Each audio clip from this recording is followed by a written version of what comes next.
It does look glamorous when the fact is, most of the time I'm just... Melissa Nathoo has interviewed some of the leading names in Hollywood, from Daniel Craig to Angelina Jolie, Ryan Gosling, and so many more. Nothing prepares you for what it's like completely going live. For the aspiring, presenter, TV host who's trying to break in, what would an immediate action or next step be for them? I think... I was like, oh my God, I'd love to do a red carpet. Red carpets are not even glamorous when you are attending. People think I'm hanging out with celebrities and I'm going to parties with them and that we're friends. And yeah, you're not hanging out with these people. They're not your friends. And I always say it's so important to value those people who bring your name up in rooms which you're not in. I'm so grateful to those people. They'll never know because...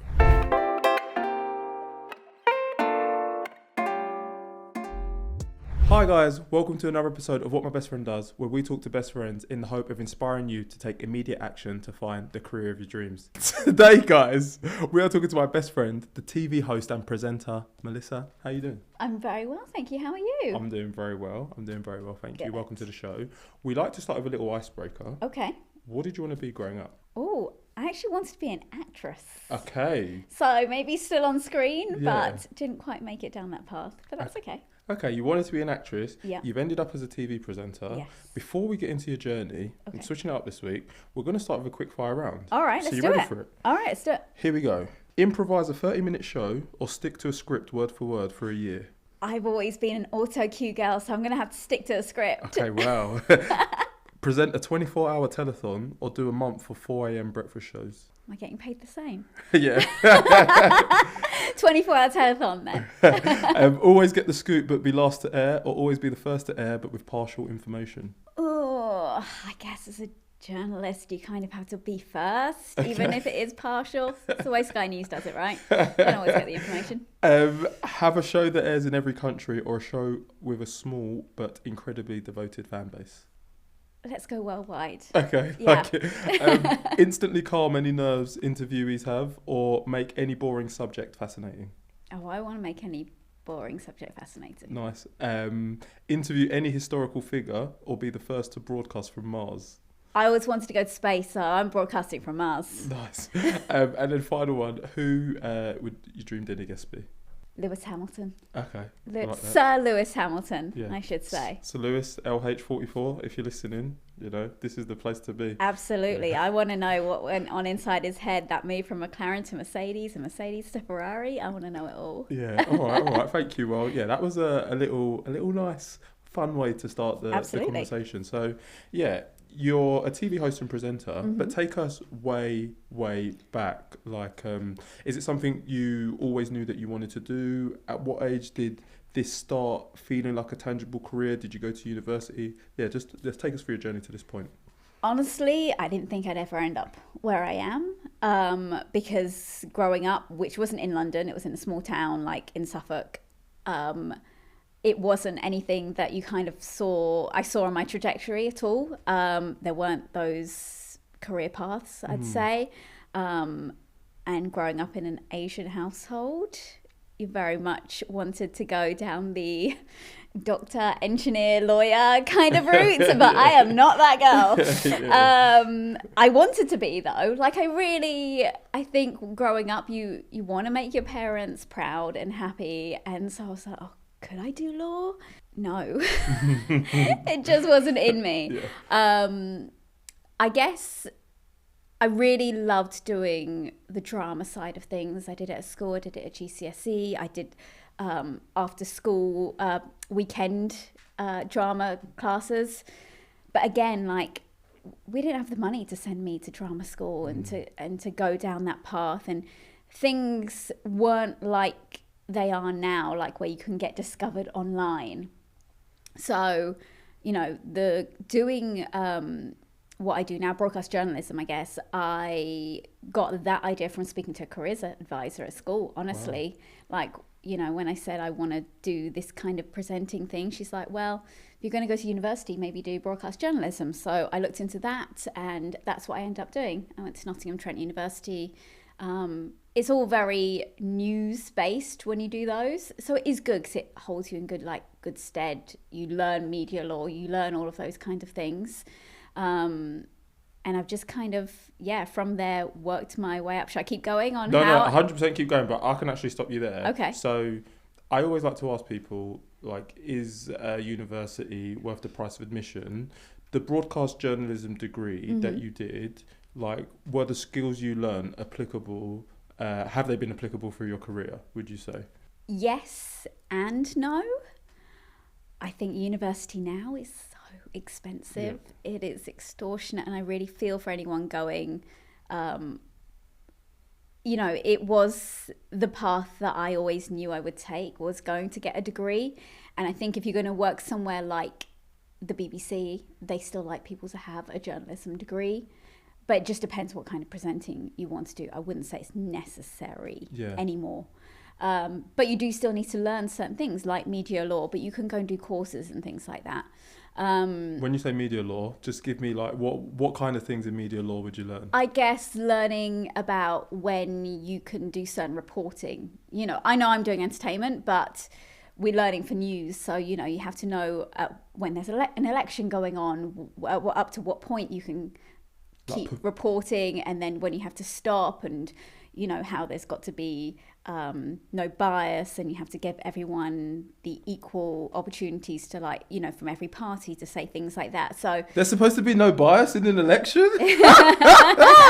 That's funny, with everything I just saw in the American election. Well, America's different though, isn't it? America's different to this country. Oh right, yeah, that's very true.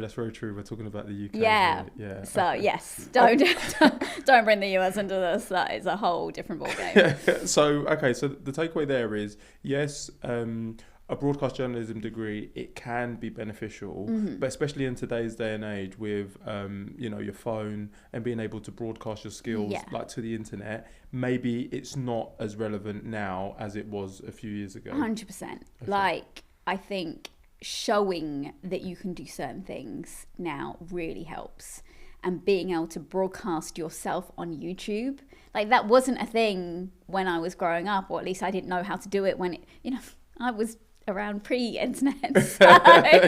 So was I. So we didn't. It wasn't used in the same way, and people weren't looking for talent there like they do now. And to the listener who's they're looking at this and they're thinking, all right, maybe we don't need to go to university. We should do YouTube. Like, what are the best ways to showcase presenting talent? Is it by doing a podcast? Is it by doing street interviews? Is it all of the above? I mean, all of the above, because you need to be able to show that you can do everything. Like, doing what I do, I think I've spoken to you about this before though, you have to be multi-skilled, and being able to edit and produce and script write and do all of that, like, they like people who know everything.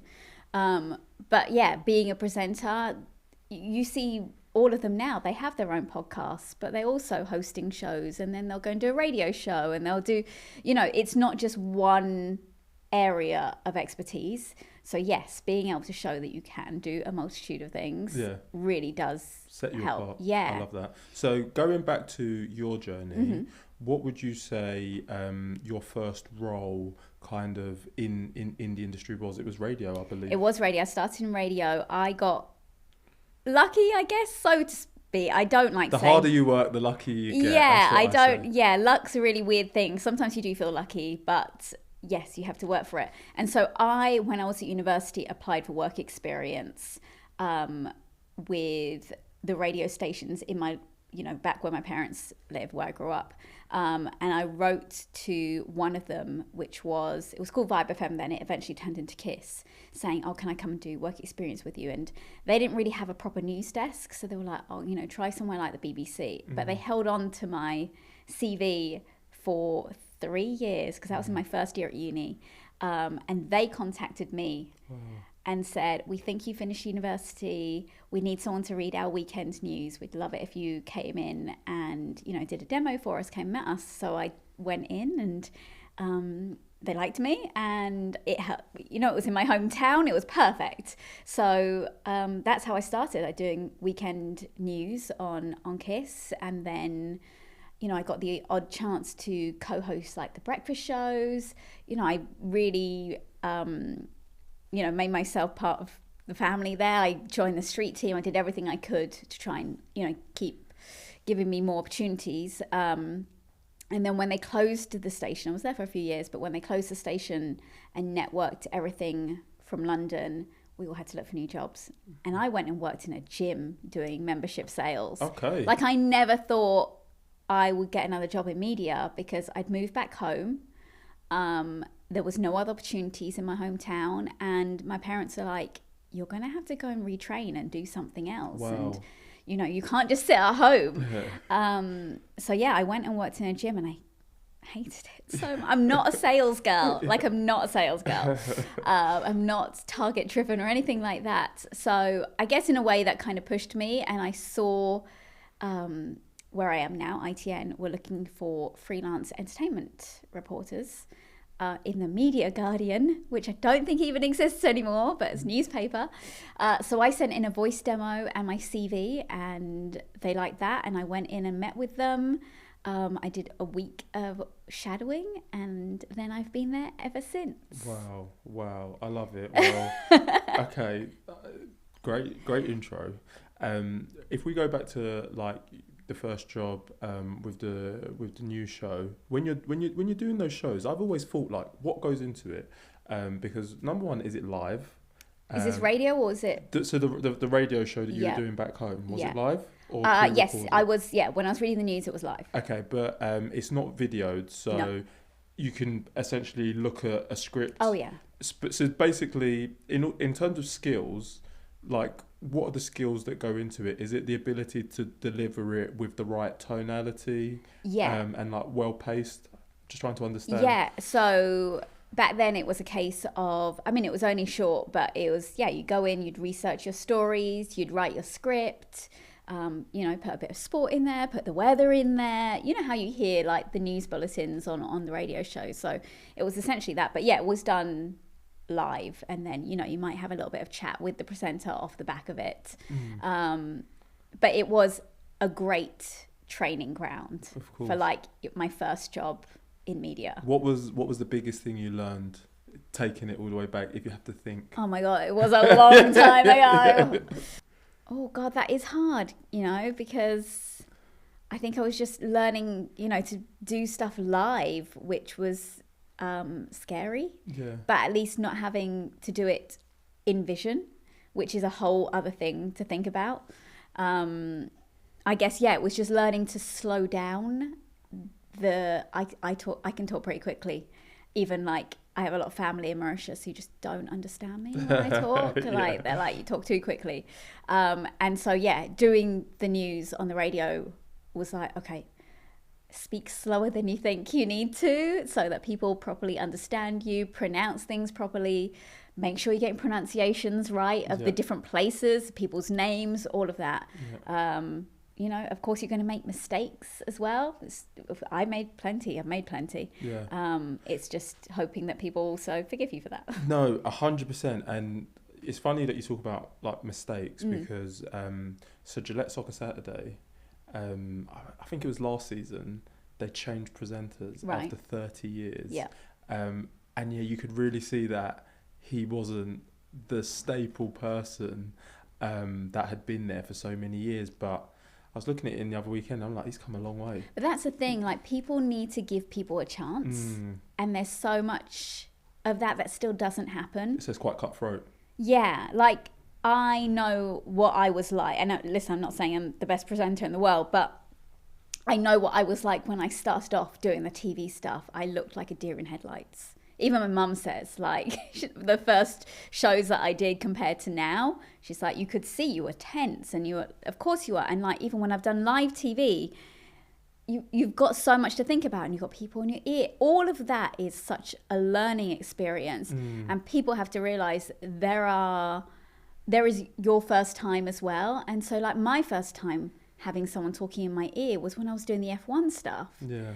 And there was so much going on. It was like my dream job, but there was so much going on around me. I could barely hear what they were saying in my ear. It was my first time fronting it. And it's like, things didn't go to plan. And it's like, you really hope that people continue to give you a chance, but they don't always. And and then you read the comments afterwards and you're like, oh, that was like a car crash. And you're like, yeah, because it was the first time I've done it. Yeah. And I'm like, please give me another chance, because you do get better. Of course, like they say, practice makes perfect for a reason, because it does. Yeah, like, 100%. Well, like I'm sure we'll go into that Formula One experience in a bit more detail. But coming back to ITN, obviously you've been there a while. Yes. What are the different roles and responsibilities that you have there? I mean, how have they changed over the years? I mean, working there, you need to be able to do everything. Basically, we don't really take on anyone who can't produce, present, scriptwrite, edit, because what I do there is very much like a one-person job, essentially. Wow.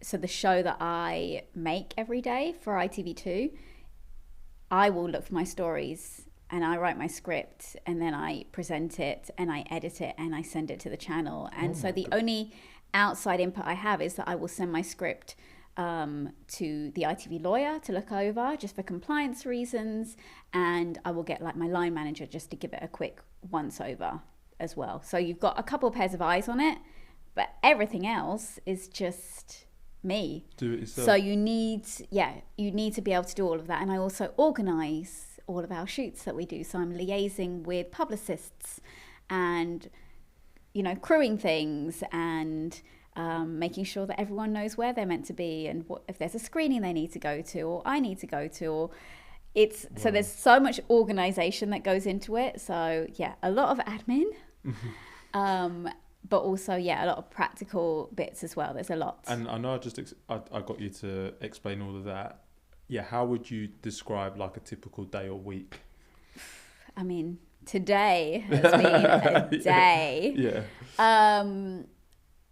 But basically, so every single day that I'm working, I do my showbiz bulletin. It's a minute long. But like I said, you are making the whole thing from scratch every single day. It's 3 stories. How long does the research go? So it's a 1-minute bulletin. Yep. How much research and work would you say goes into producing that 1-minute bulletin? You're doing it every single day. Like the show goes out 365 days a year. And you can't do it you can't just build up a week of bulletins because you need to be current with the news. You need to be current to some degree. Okay. Like I pre-record Christmas Day, Boxing Day, New Year's Day. Like it's not that kind of Happy New Year. Yeah. We know what's gonna happen. So and sometimes you can work on it the night before and things like that, but generally in the morning I'm looking around. I sometimes see things the night before. I'm like, oh, a trailer's dropped. I'll put that in tomorrow or something like that. Or you have people send stuff to you. We have access to news wires like the Associated Press. So, you're getting material from different places as well. I do interviews. Like I do a lot of what we call junkets, where you go and you sit and you interview them for a few minutes. So we get a lot of those as well. Who are you interviewing in those junkets? All of the stars of the screen. And it's just a few minutes? Yeah. Like, oh, wow. 4 or 5 minutes. Okay. That's it. Is it? Yeah. That's all you get? Yes. So you have to... You have to get what you need in those few minutes. My goodness, I was going to get onto that, but whilst we're there, Okay. we might as well talk about it. So, if I've done my intro correctly... The audience will know that you've interviewed the host of stars. I think I said I've seen Daniel Craig, Hugh Grant, Emily Blunt, Ryan Gosling. The list goes on. Yeah. I was just like, oh my God. And I know that they'll look at that and think, oh my God, It's this amazing. is amazing. It's so glamorous. But the fact you've just said you get 5 minutes, sometimes 3, yeah. Really? Yeah. How is it what's your process for preparing for those interviews to make sure you get bang for your buck? I mean,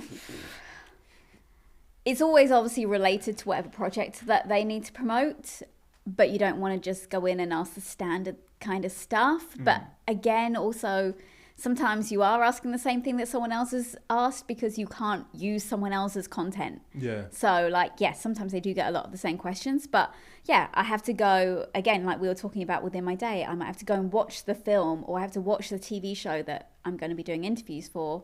And then essentially I'm just writing 4 or 5 questions. Okay. It's not a lot.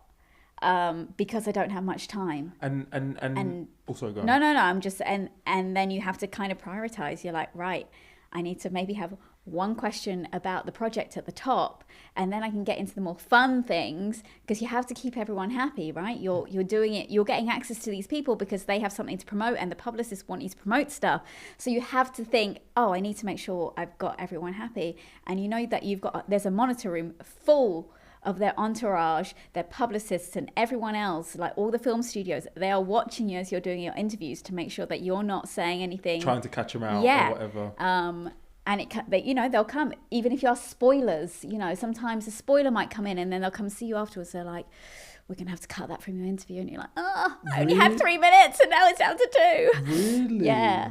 And like, for me, like when you're doing even an interview like this, like I'm big on like rapport building, making people feel comfortable. There's just no time. So it's just like, okay, rolling. We always...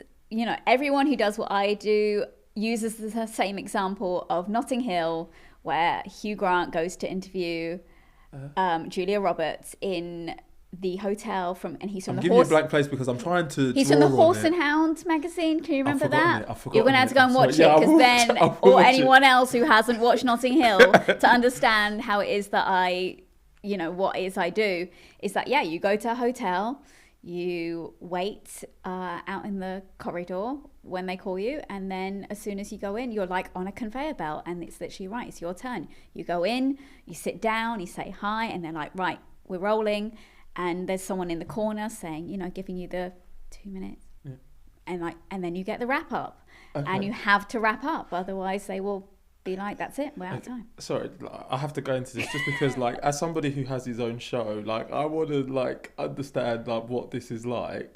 Horrible. This is yeah. Wait, so like even when we were doing the intro for this, the listeners won't see this, but I made a lot of mistakes. There's no time. So you just, if you stumble over it, you just keep going. You just keep going. Yeah. And what if they make a mistake, or are they so good because they've had so many conversations? Like, did they ever go, can we just do that again? Yes, they will. And sometimes you can, again, like I edit all my own stuff. So I'll be like, it's fine. I can just cut that out. Yeah. But obviously that's still eating into your time. Doesn't mean that I get those few minutes or seconds back. Like, so you're hoping that, they just say what they say. Mm-hmm. But yeah, of course people are going to trip and stumble. Like, we're all human. So there've been plenty of times where I watch back my footage. I'm like, oh my God, I ate my words there. I stumbled over that, or I said that completely wrong, but you can't do anything about it. Like, you can't re-record it. Yeah. So yeah, you just have to go with it. It's just the nature of the beast that are junkets, and people will sit at home and watch them. You get comments on YouTube saying, oh, this was boring, or she said this, or blah, blah, blah. There's so much of that. And it's like, yeah, but you go into that. It is essentially a high pressure environment because you know that you've got 3-4 minutes to get what you need and get out. And like with ITN, are you the only person that does junkets, or is it on rotation? So like today you'll do a junket, we've got, Bob, he'll do a junket tomorrow. Is there like a rotation of people? We have freelancers. Okay. So I'm the only staff on that entertainment team. Okay. And I organize all of it and kind of delegate things out. So I do get to kind of pick and choose, which is nice, what I want to do or what I can do. Oh wow, so when I'm ready for my big break, I'm coming to you. Sure. You got to prove yourself first. But no, we've got some other freelancers as well who are regular freelancers who we use and know the style of what we want, because what we produce there is fun entertainment bulletins. We're not like hard news. So I'm not going in there asking anyone anything too taxing. Yeah. I want fun answers. I was interviewing Anthony Mackie today about the new Captain America. I'm asking him exactly, right? And I'm asking if he misses... Do you really fly? Are your wings heavy? You're not proving yourself as someone who I'm going to be able to call upon. I'm sorry. I'll be serious. But no, I'm like asking him, do you miss Sebastian Stan? Like Mackie, because he's been turning up at all of his awards. He's been winning awards, and Mackie's been right there. And it's like, you want to get fun answers that they're just going to have a laugh with. That's all that I'm after. I'm not after any breaking news. I love that. And then obviously, like you said, you get your few minutes. Is it your recording equipment? Is it their recording No, equipment? it's their recording equipment. Okay. When we go along. So that's why I said it's like a conveyor belt, because they've already got the setup. So there's a 2 camera setup. One camera's on them, one camera's on you. You go in, sit down, ask your questions, and then leave, and then they will send you the footage afterwards. And then you go home, or you continue with your work day. And then you edit it yourself. Exactly. What software are you using to edit? We edit on Avid, okay, which is a pretty newsroom standard piece of software. We might switch over to Premiere at some point, because I think it's probably more, more intuitive. But I've used Avid for the past 13, 14 years, so it's fully ingrained in my system. But we're editing on Avid, which is pretty, it's literally cuts, fades, all that kind of thing. If you can edit, you can use most software. It's just a case of where are different shortcuts. Okay. But as long as you have a knowledge of editing and what makes a good edit, you'll be fine. And then once you do that, do you send it to like a head producer? Nope. I send it out. You just send it out, and then bish bash boss on to the next one. Yeah. Wow. Yeah, they're very good in terms of giving us editorial control over there, which I'm very lucky. It's not like that everywhere. Mm-hmm. But I like the fact that, I get my interviews back.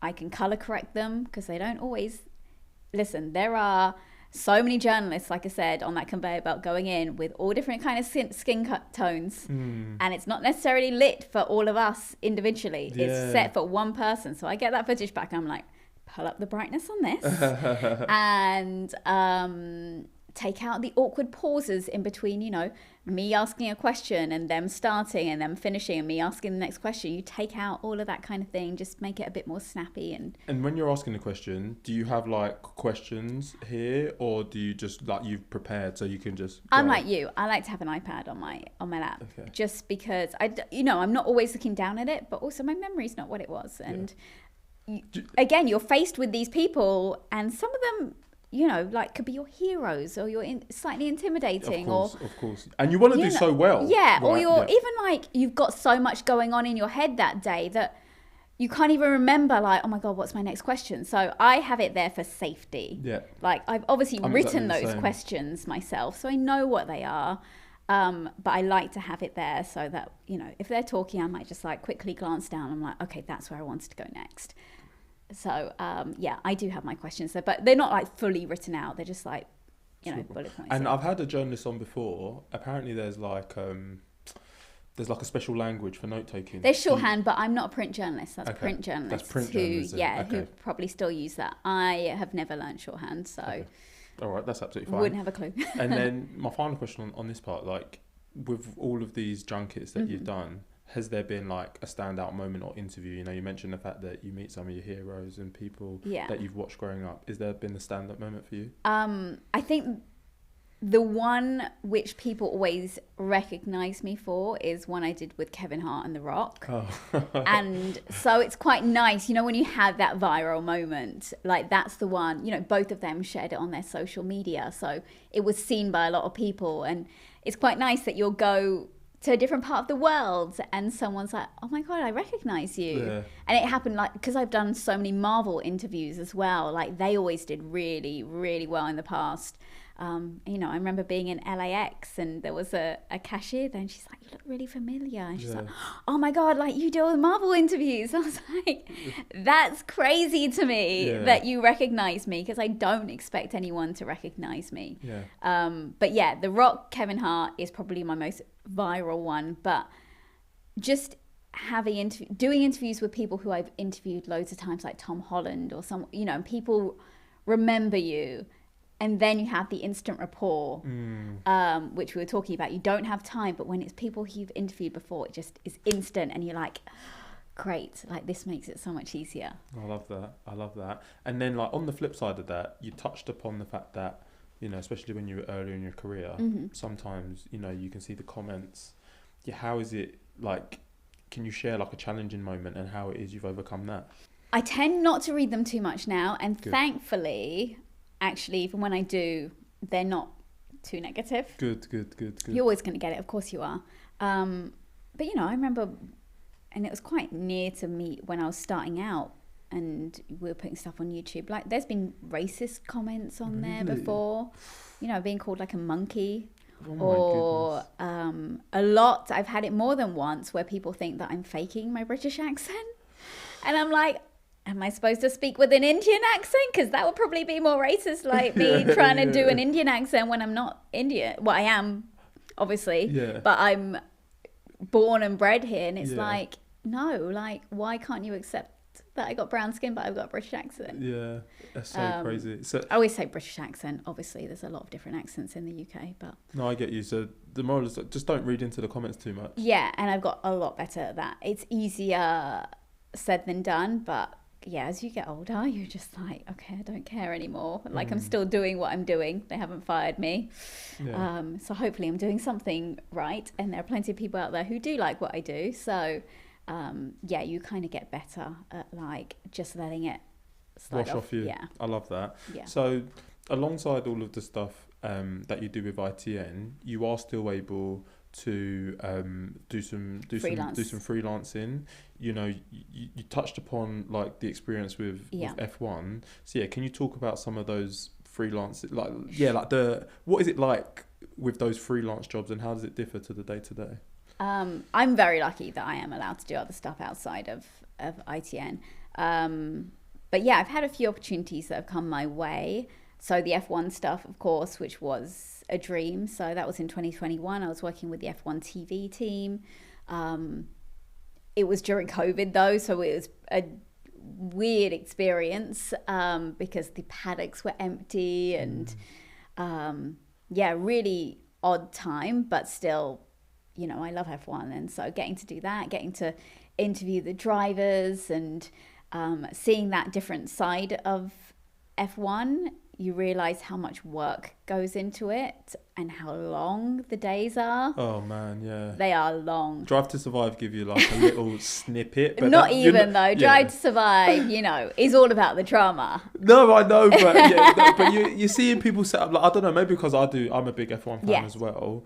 But the engineers, they're working on the cars like straight after the race, before the race. Yeah, I'm like, when did these guys sleep? I'm just like, goodness gracious. It is. It's exhausting, the schedule, and I don't know how. Like, it keeps getting longer and longer, and you know, good on them for managing to keep up with it. But it's a lot. But that was a dream. Like, getting to do that. I think that was one of the first things that I went to ITN. I was like, can I do this outside of work? And I think part of them may have known that I might leave to go and do it because it was a dream. Yeah. If they'd said no, but I was very lucky that they said yes. And you mentioned the fact that that was the first time that you'd had in-ear live chat. Oh my god. What is that like? Because in my head, when I think about like presenting and I see earpieces, I'm like, I don't think my brain could cope. Like, my brain couldn't cope. So what is it? Did they tell you speak about this, like, whilst you're trying to talk to somebody? Yeah, and also tell you what camera you're on when you're live, where you're going to next, when you're in vision, when you're out of vision. There's a lot going on, and some people have open gallery where they have all of, like, they can hear everything going on in the gallery. I don't know how they do that, and those people are superhuman. Yeah. I have it, when I had it, was so that I could just hear either the director or the producer in my ear at one time, because otherwise it was too much. But even then, like, you're still talking into your microphone, and then you've got someone in your ear also talking to you. Yeah. And I also had someone next to me, like a co-host, so you're talking to them. And then I had like a driver on this side coming in who I didn't even notice was there. And all of that was so much to compute. I can, like, even just as you're saying that, it gave me anxiety. But that's why it's a skill, right? Yeah, 100%. And it is a skill that you have to develop. And I don't think I had enough time to get good at it. So that was going to be my question. Like, do they give you training? So obviously you learn the job. Is it just you turn There was a rehearsal, but it's not like doing the real thing. Of course. Like, it's a rehearsal so that you're kind of like, okay, we're going to do this, and they might have a, fake someone come and stand in as a driver, and nothing prepares you for what it's like completely going live. Yeah, because there's like screaming crowds. I couldn't hear what they were saying in my ear because there were fans like standing above, like screaming down, especially if you've got a driver next to you who they're a big fan of. It's like I couldn't hear. And it's really hard obviously when you're sitting at home, you're not meant to know that all of that's going on. But if you're someone who's inexperienced and hasn't done it before, it's really hard to hide that confused look on your face of like, there's someone talking in my ear, but I'm supposed to be talking to you.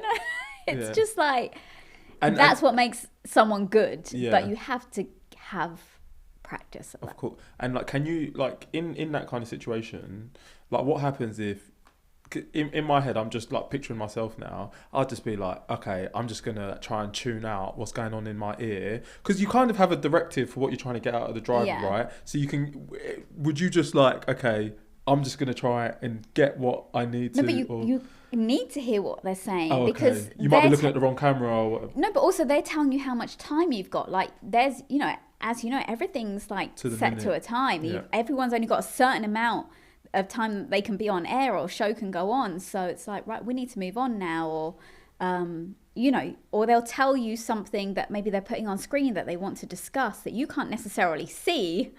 So you have to listen to them. Like you can't tune them out. Wow. Yeah. It's more important that you're listening to what they're saying. I thought that I wanted to be a presenter, but I'm not so sure. But then, like I say, like what I do in my day-to-day is not live. Yeah. It's pre-recorded. So thankfully, I haven't got to deal with that. But it is a great experience to have because other freelance stuff I did was I was doing the competitions on GMB and Lorraine. Yeah. Like just standing in when Andy Peters wasn't around. And it was great. You know, you get to go to some, I mean, he goes to amazing places. I went as far as like Disneyland in Paris, which I'm not complaining about. That's not that bad, yeah. I'm not complaining, but it wasn't the Maldives. Yeah. But that, because I'd done the F1 stuff, which was the very first time that I'd ever had that live experience, when it came to doing the stuff for GMB and Lorraine, while it's a different beast, because, you know, you're talking about different things, I had like 30 seconds sometimes to get out what I needed to say. It's very different. But because I had that experience, I was like, okay, this is a bit more familiar now, having someone talking in my ear. Yeah. And I was a bit calmer with it. Yeah. And as you do a bit more, because I did a bit more for them, you're like, okay, I understand it more. And again, it's understanding what you're doing and how things work that helps ease you into it. But yeah, it's not easy. Would you say that the F1 experience was the most difficult or challenging? Yeah, it was terrifying. Okay. I think because I love the sport so much and it was a dream, there was also that added pressure of like, oh my God, like they're not going to have me back because I'm doing such a terrible job. Here.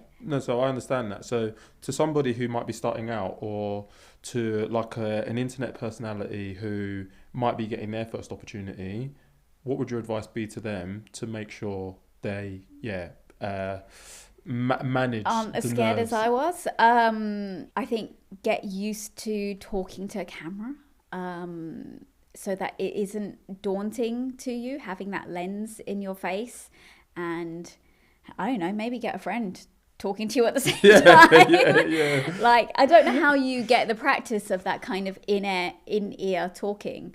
But it's just getting comfortable talking to a camera, because it's weird having a contraption in front of you. It is. Like, I've spoken about this on camera, off camera. Like, I do a lot of like to camera intros, or I've started like recording some like personal content.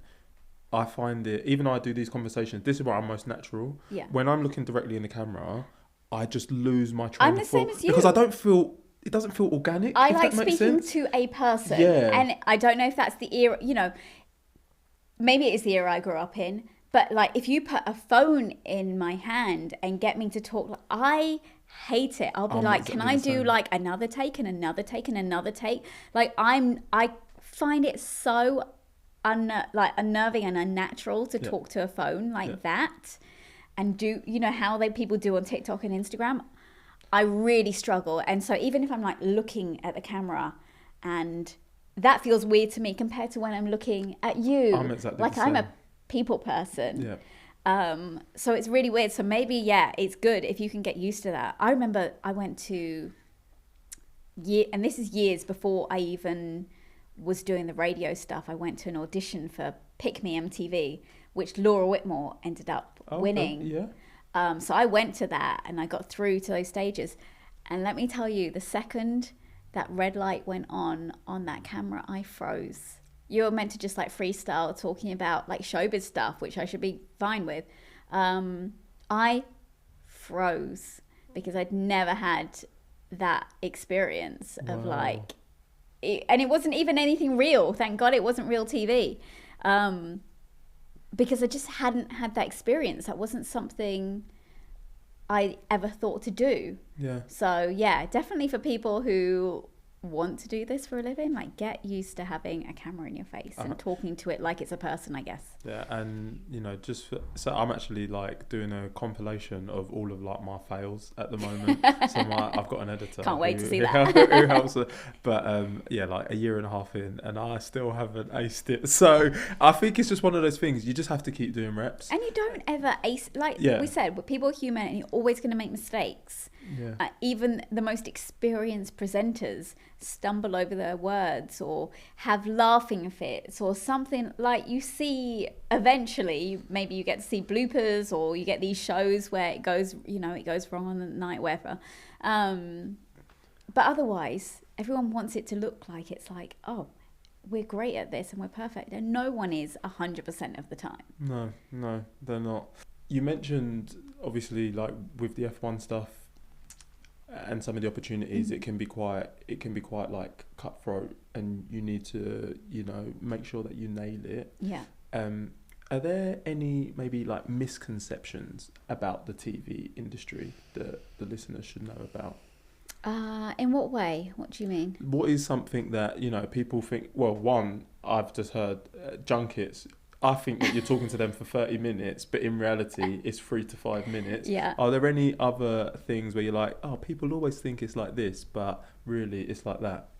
I mean, I think people thinking it's a very glamorous job is the main one, because, you know, I have to have a social media presence, I guess, doing what I do. Not that I'm the biggest fan of social media, but I'm only putting up there, like, the events I go to, or the people I'm talking to, or, you know, it does look glamorous.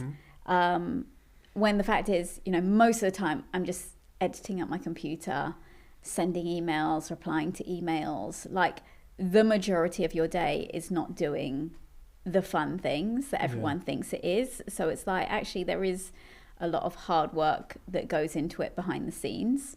So that's one. Yeah, the junket thing is another. You don't get, like, people really think... That's blown my mind, by the way. But people think I'm hanging out with celebrities and I'm, like, going to parties with them and that we're friends. And another comment that I've had on YouTube before is like, oh, they definitely slept together after that. And I'm like, whoa, it's not like that. It's not. Like, so... Great. I'm really happy that you think that I had such a great rapport with them, that's what happened afterwards. But I can assure you that has never, ever happened to me. I don't know if it's happened to anyone else. Yeah. But yeah, you're not hanging out with these people. They're not your friends. Yeah. You know, I wish some of them want to be my friends, but they've got their own friends. So, of course. Yeah, that's the other thing. Yeah, you don't have much time with them. You're not hanging out with them. And at the end of the day, I go home and I edit and sit at home. I do a lot of my work from home and I'm just on my own. It's not the most social job. The most social part of it is going to these interviews and seeing other journalists that do what I do, and we just hang together there. But the rest of the time, pretty much on my own. Okay, I love that. And then, like, just like piggybacking on from that, we touched a little bit on like the freelancing. Yeah. But yeah, like, what is the reality, right? Because I know, speaking to you off camera, it's not like when you freelance, it's not the most consistent, No, is it? not Right. at all. So I know that you've obviously got a salaried role. That's why I cling on to it. But for the everyday aspiring presenter, like, what is the reality like? It is hard to. Thing is that a lot of channels, if we're still talking about linear TV, I guess, use the same people over and over again, and so it's really hard to break in and to get the opportunity. Like, you see the same faces, and I guess it is, again, it's because they're a safe pair of hands, and all commissioners want someone who they know is going to deliver, but it just means that they're not giving other people a chance. So it is really hard, and also it can be really cutthroat because, like, you know, even me just stepping in and doing a bit of freelance work for someone, if, you know, maybe they feel threatened by you in any way, not that anyone's felt threatened by me, I'm sure, but like, that can also stop you from getting other work. Or, you know, someone could just dislike the way that you do something, and it's like, well, we won't use them anymore. So it's really hard, and it's also hard without an agent to get stuff. I haven't got an agent. Has it always been like that, or I did have one, but they didn't really get me too much. So I was like, well, there's no point. Like, I'm not getting anything extra here. So yeah, it can be really hard to have opportunities come your way. You're just kind of, it's like, okay, what do I do? Like, a show reel doesn't seem enough anymore. Now you need to have a huge amount of followers on social media, and it's like, I don't think I'm doing the things I need to do to get me a whole bunch of new followers. What are the things? Well, I don't know. Okay. That's the thing, right? But it's like, maybe I should be doing more talking to camera and that kind of thing. But I'm like, that's not who I am. Yeah. They're like, oh, you need to give more of yourself. I'm like, I like having my privacy. Yeah. I don't know, it's really hard just trying to break in. And I don't know what I'm trying to say. Like, it's hard. It's just not easy. There's never been an easy route in, and the people, once they get in, they're not so quick to open up the doors to others because it's so hard. And listen, there's nepotism in presenting as well, right? Yeah. Like, if you have contacts, great, but if you don't, it's really hard. Yeah. And just as you've been speaking there, like, to these people that are breaking in with like lots of followers, is it good for the industry? I mean, everyone wants eyes on their shows and things, so I guess so, because hopefully those people are bringing an audience. I don't know how much they do bring in terms of an audience, because the people who might be watching them online might not necessarily watch them on just because they're on TV, but they're known, and I think that's all that people are really looking at the moment, is that they have some kind of profile. That's why reality stars, right, do so well, because they go on these shows and then they get a big following, and that then gets them gigs, and then then I'm competing against them for jobs, and that's really hard as well. Like, so many times I've been told, oh, you should go on a reality show, that will help your profile. I'm like, but I don't want to go down that route. Like, that's not who I am.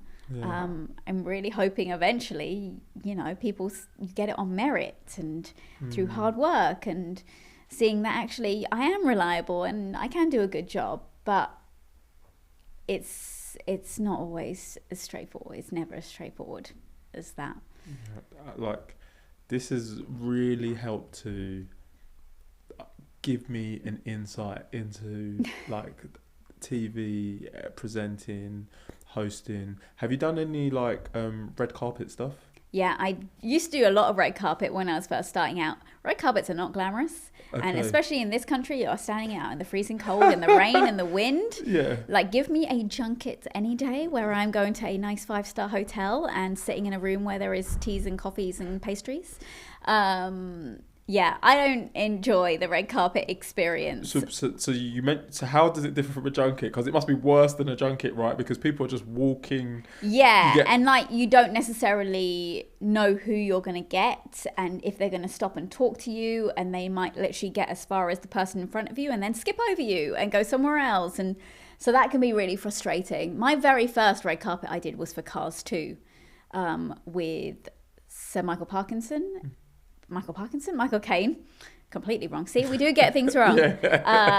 So Michael Caine and Lewis Hamilton. And that's why I went, right? They sent me, they were like, Lewis Hamilton's going to be there. Like, you love F1. Like, go. Like, and it was pouring with rain. Oh, no. And, you know, you can't have an umbrella up. There's no space for that on a red carpet because you're in like a little pen and there's people either side of you and you've got to get your camera and you've got this little slot here.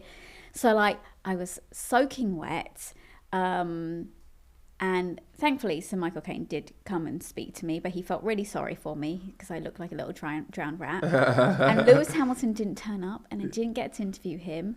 And then I had to go back to the office and sit there and log the interview and edit the interview. And I was in soaking clothes, and I was like, God. This is not fun. Why do people want to do this for a living?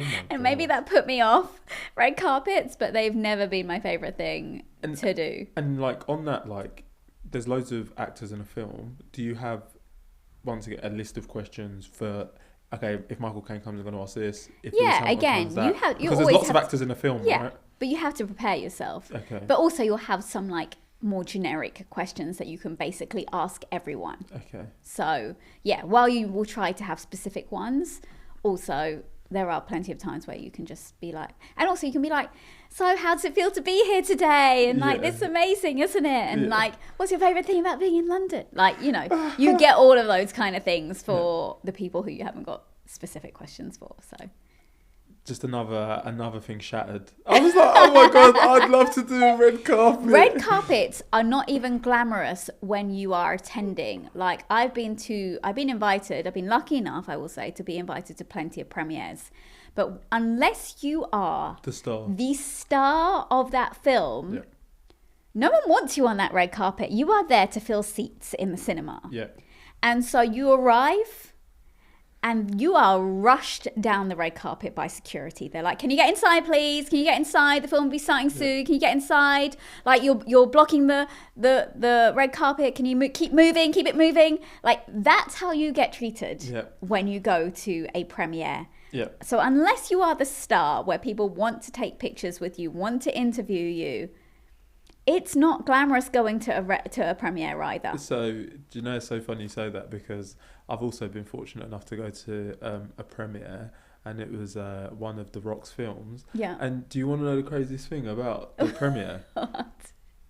They're showing the film in multiple rooms, and they like switch between the rooms to do Q&A. Yeah. I'm like, he wasn't even in my room. Yeah, I've been to those ones as well, where you're just watching it on a screen. Yeah, like you think, oh my God, you're going to be in the same room as them, but no, like they're watching in another room, and then they come in, they do a little Q&A, and then they scurry off. I'm just like, I feel like I've been a bit had here. I felt so good. That's the thing. Like I was like, I want to get dressed up and take a nice picture on the red carpet. But at the same time, I'm just essentially going to the cinema and going to sit in an uncomfortable dress while I'm just watching a film for a few hours. Like, going to premieres, sadly, not as glamorous as people might think. Myth busted. But listen, you go, like it's nice to get invited. Don't get me wrong. I don't take it for granted. There have been plenty of perks that have come with the job. Of course. That is one. And, you know, getting to see these films for free, going to the cinema isn't cheap, but I love films. And so, like it is lovely to go and see them. Do you watch them all alone or with people? When I go to these premieres? No, when you're like prepping and stuff. Oh, generally alone because if it's like a junket screening, like they're like no plus ones. So So is it just everybody who's going to do an interview? They're all like piled in? Exactly. They'll put on special screenings like around London and different screening rooms. And you're not really watching, you're like note-taking furiously. That's the other thing. Like it kind of takes away your enjoyment because you're constantly sitting there thinking, oh, what can I ask them? Like, what's something different that other people aren't going to think to ask them that I can ask them? And you're looking for like little details that you can take from like the film so it's still related to the film, but it's like also something a bit different. And it just kind of, you're not just sitting there like enjoying something. It's like, so I know work. You're old school. Yes. But with the note taking and stuff that you're doing, and maybe you won't want to admit this, do you ever think about putting it into like AI, like ChatGPT? Like how not to like have like, could you give me some ideas for how to ask an out of the box question? Like, here's my notes. Yeah. Can you give me some ideas for out of the box questions? I mean, I wish I'd thought to do that. I don't even use it. I'm back in, guys. I'm back in. Let's go. Now when you come to me, I'm like, did he run this through ChatGPT? I don't even think to use it. Fair Again, enough. because I'm old school. Like, I haven't. Well, you do have to adapt to it, and I know eventually I'm probably going to have to use it, or we'll have to use it in some way. I just don't even think to do that. Yeah. But yeah, you kind of do have to move with the times. Like, I really didn't want to join TikTok, but there I am. Yeah. I'm not dancing on TikTok, but I do chuck my interviews up on there now because I used to end up on there anyway without me putting them on there. I was like, well, I might as well get the views for it if they're my interviews. So yeah, you kind of do have to move with technology and move with the times, but oh God, it's hard to keep up. I know. So no, I'm not using AI for any of that, but maybe I will try it one of these days see. Let me know you're welcome. Yeah, we will see. Like as we like round out the interview, like when I've spoken to you off screen, you know, you mentioned like your start and some of the opportunities you've had have been because of like networking, right? And you stressed, like when we spoke, you're like, networking is so important. So yeah, like, can you just like highlight why is it networking is so important, and how is it you develop relationships that help you get opportunities? I mean, a lot of the opportunities that have come my way, particularly the freelance ones, have come because of someone who I previously worked with or know. And, you know, with the F1 stuff, it was a girl that used to work at ITN who then went to F1, and she heard that they were looking for new presenters, and so she knew that I liked F1, and she introduced me to the team, and that's how I got in there. And when I did the ITV competitions, again, it was someone who I previously worked with who was in a meeting when they were looking for new presenters, and she's like, send me your show reel. And then I got in there, and yeah, it's from stuff like that I realized the importance of networking. And it's not just networking, but it's just being nice to people, like, and talking to people, and, you know, talking about what you love. Like, I wasn't doing F1 at ITN, but I was obviously talking about it enough that people knew that I loved it. Yeah. That when something came round, they were like, oh, like, she'd be great. She's passionate about it, but she also presents, so she would be great. Neighbours. I love Neighbours, which is a weird one, I get. But I've watched it my whole life. There you go. See, everyone knows. Everyone knows. But I've watched it my whole life. And again, because I spoke about it, when the opportunity came up to like host the relaunch, you know, Prime Video approached me because they knew I loved it. And so, one, it's really important, I think, to talk about the things that you love so that people know. But two, it is, it's making friends and talking to everyone regardless of what they do.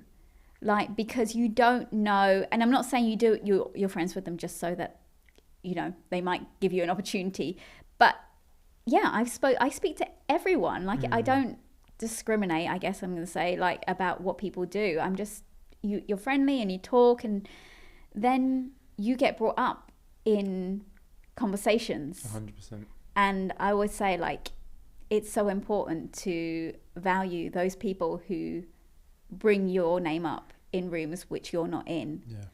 I'm so grateful to those people. Like they'll never know, because some of the best experiences have come from them, and they didn't owe me anything. They just did they didn't have to do that.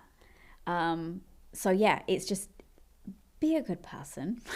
like anyone, everyone should just be a good person anyway. But like, yeah, talk to people, talk about the things that you love, regardless of what people do, because you don't know where they're going to be and you don't know where you're going to be. And actually, you know, I'm maybe not in a position to be able to help people out right now with opportunities, but I don't know where I'm going to be in a few years. And if I am, and think back to someone, I remember having a conversation with that person about that. Of course, I'm going to want to help you out as well. Yeah. In the same way that people have helped me, because yeah, half the things that I've done wouldn't have come my way had people not thought about me when opportunities came up. Yeah. So yeah, network. I go to so many events and things, and you just talk to people and be a good person. That's one of my main objectives of 2025. So I actually just did a talk last weekend, but it'll be a few weeks once this is out. And yeah, I did it for that reason. One, because I knew that growing up there weren't many people in my position where I could give advice. Mm-hmm. I spoke about like breaking into the tech industry, and for anybody who wants to podcast. But then yeah, like just being like backstage and sitting with people who were also like doing a similar thing. Yeah. It was just a great, like, I just met 10, 20 fantastic people who are now part of my network. So I think to anybody who wants to change their situation, I think you should always try and put yourself into new scenarios and different environments, because you just never know who you're going to meet, and there's just so many great people in the world. Yeah, and even those up and comers, they could come in and overtake me, and like you don't know where they're going to be. Like you just shouldn't disregard anyone. 100%. I love it. So yeah. Looking back at your journey, what would you say is the biggest lesson you've learned? One, maybe having a bit more confidence in myself, and not listening to other people's negative opinions. We talked about, you know, the YouTube comments, and even, you know, Instagram, Twitter, all social media in general. I think I've always been really, not shy is not the word, but can get quite easily embarrassed about doing things and putting something up on social media, and you're like, oh my God, what are my friends going to think? Or what's, you know. You're preaching to the choir. Yeah. Everything you're feeling, I know exactly what you're feeling. And I'm getting, and you're saying, what have I learned? I'm still learning it. Like, to just not care what other people think. Like, do what I think that I need to do to further my career and to help me. I've spent too much time worrying about what other people think. Think of me, think of what I'm doing, thinking about how I'm dressed, thinking like all of those kind of things. You know, how I ask my questions, all of that. Like, I've spent too much time, and I'm getting better. I'm still learning it, but I'm getting better at not worrying about what other people think. And I think when you are coming up, if you can, let that stuff go, because the people who do want to see what you're doing will be on your side and will support you. And those who don't, like, I've got better. I'm like, I will remove you from social media. I will block you. I will do whatever I have to do to protect my own peace. Yeah. So yeah, I just wish I got better at that sooner. Not worrying about other people. I love that. And then for the aspiring like presenter, TV host who's trying to break in, what would like an immediate action or next step be for them? I think just showing that you can present, like do everything, like make your own YouTube show. You can film it on your phone. Like, you don't need any special equipment these days. You can get, you know, a cheap microphone off the internet. Like, do something so that you can show people your personality and that you are capable and what you look like on screen. And I mean, it's not about what you look like, but you know what I mean? How you act and come across on screen. just do all of that. Even on, people are getting jobs from being on TikTok. Like, you have to, one, move with the times, which, again, I wish I'd got on TikTok sooner. Because it's a big thing. I'm about to load up my TikTok a big way. It's crazy how many opportunities come to people who get onto things early on. So yeah, I think it's just a case of showing that you can present, because a lot of people want to do it and not everyone can. And people get opportunities just because they have a big following. You can go on a reality show and you want to be a presenter, and then they get given the opportunity and you're like, you're not great at this. So show that you can do it. It's just about proving yourself, right? Like, it's just about putting something up there. And more people watch YouTube now than they do actual TV. People are streaming it on their TV, so you're bound to get seen. You might think, like, YouTube is not what it used to be. Like, people are watching that, and the next generation that are coming up, that's the people they know. So yeah, get on there. Just get on there and make stuff. Make what you're interested in, again, because like what I said, by talking about my own passions is what has led me to these other roles. So make stuff that you are interested in and that you know about, and someone will notice. I love it. Where do you see your career going in the next 5 and 10 years? That's hard, because things are really changing in the industry, and actually I don't know where it'll be in 5 or 10 years. I've been doing what I've been doing for a long time, and the plan wasn't even to do it for that long. But again, like, I'd like bigger and better opportunities. And listen, I wanted to be an actress, so if any acting roles want to come my way, then I would not say no to them as well. What would your dream role be? Oh, let's manifest it. Let's manifest my dream role. I wouldn't mind a rom-com. Yeah? Although I'm not funny. I'm not funny. Oh, you're not? But I can do the romantic stuff. So just a rom? Yeah, just a rom. Yeah, okay. A Christmas movie. Okay. You know what? I love a Christmas movie, and I don't care how cheesy it is. Give me a Christmas movie. We're manifesting it. So, but no, listen, I love what I do. Yeah. So I just want a successful career, and hopefully more opportunities come my way, be it hosting or presenting, or acting. Like, I just will welcome it all with open arms. It's so hard to be like, oh, this is where I see myself in 5 to 10 years, because things are just changing so fast. I completely agree with you. That I don't know what the state of the industry will be in. At that point, maybe I'll have to take a step back and go behind the scenes and just do more producing. But equally, someone might spot me and I might get a great, huge opportunity, and you don't know where that will take you. If you do a Christmas film in the next 5 years, I just want some of my commission, please. That's all I'm saying. I will come back and let you know. Yeah, we'll do it again. Yeah. We'll shoot this again. My best friend is an actress. Yeah, exactly. No, but listen, this has been like such a powerful conversation. We do have a closing tradition, but I feel like you've kind of answered it, but I will ask it anyway. Okay. Like, with everything that you know now, what advice would you give your younger self, and would you still be doing the same thing? I would hope I would still be doing the same thing, but I would have probably told her to be more of a go-getter. Okay. Like, reach out to, and this is probably me talking to me right now as well, like, reach out to more people, have a bit more faith in your abilities and what you can do, and like, reach out and be like, hi, I would like to do this, or I'd love to be on this. And I've not been so great at that. I tell other people to do it and I don't do it myself, and I feel like I'm constantly racing around doing so much that when I stop, I'm just like, I just want to lie on the sofa and like do nothing. You have to make your opportunities as well. Yeah. You have to chase after them. They say chase your dreams, right? So 100%.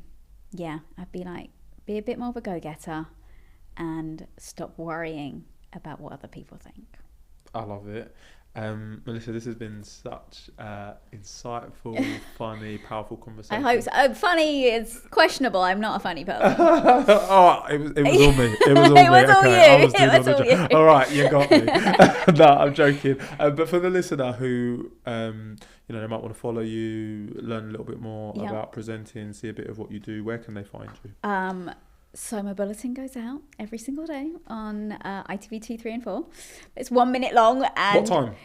That's the thing. It's on during every film that is on these channels. But most people fast forward through the adverts. But it's 1 hour into the movie. Okay. I am on Instagram at Melissa Nathoo.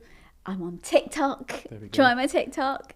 Those two are probably the best places to find me. Wonderful. I'll put it in the show notes. And to the listener, if you've gotten to this point, thank you so much. You know what to do, guys.